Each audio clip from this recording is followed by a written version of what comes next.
Hello everybody, my name's Enthogwin, and today we're talking about Tools Up. This is a up to 4-person co-op party kind of game. You can play a single player if you want. And the main premise of this game is to do home improvements, do renovations. So a level might look like this. You're going to walk in there, you're going to pick up your blueprint. It's going to tell you what to do. Top left it says put down some new carpet. As you can see, the only thing that's really popping out right now is that carpet. I'm going to drop this down. I'm going to walk in here, grab some carpet, and we're going to put it down. Once you finish putting down all your carpet, you're going to tidy up. So as you can see top right hand corner, it says 2 things left. All I see right now is just the one, but you actually count as a thing that needs to be tidied up. Once you walk through the door, you're going to be rated. Right, there we go. And that's how you get the additional points. You get the clean bonus. So if you see like, oh, it's only worth 100, that's how you kind of get the rest of them. So we're going to hop back into the main lobby, and you're just going to keep going through the floors, going through the level. So you have access to 2 and 3. Once you do that, you get access to the next floor. You just kind of keep going up. In case you're curious, there is different biomes, and there's also 30 levels. There's also DLC, which I have not gotten. I don't know how many levels that adds, but I know the base game took me and a friend about 6-7 hours to beat, which might seem like it's pretty slow, but as you can see here in a second, some of these levels, they definitely get bigger as you go. So they don't all stay that small, and they don't all stay that simple. That last level was like the plant biome, and this one right here is an ice biome. So as you can see, there is some gimmicks in the game as well. So alongside personality, you also get the charm, if you want to call sliding around charm. It can get a little bit tricky having to go through and do these levels because, once again, the ice just adds an extra layer of challenge that may be necessary for this game. As you can see, I do not think I have a blueprint just yet, and we didn't have anything other than a bucket. So what happens? You get the delivery guy. Amazon Prime kind of comes running up, and he gives you what you're going to need to complete the level.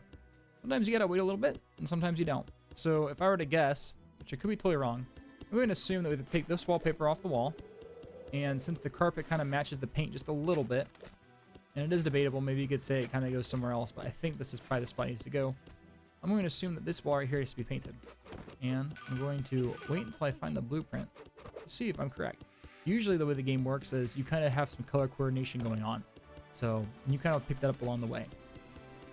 And everything you do, you kind of can either make it more harder or simpler for yourself. So you can kind of try getting that wallpaper behind the couch, or you can move the couch.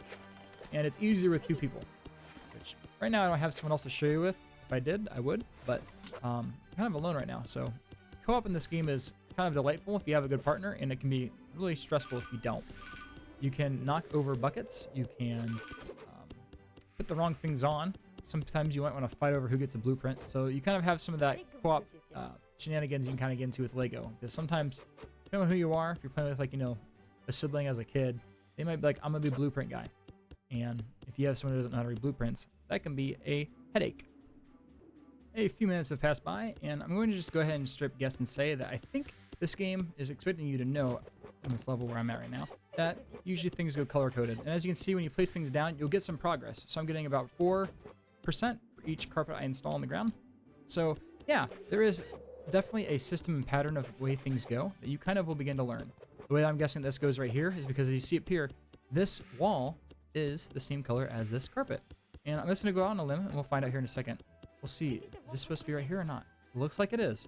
So yeah, there is kind of a system that you kind of develop as you play this game, and it feels good. And it feels nice learning a little bit of the ropes and things for this game.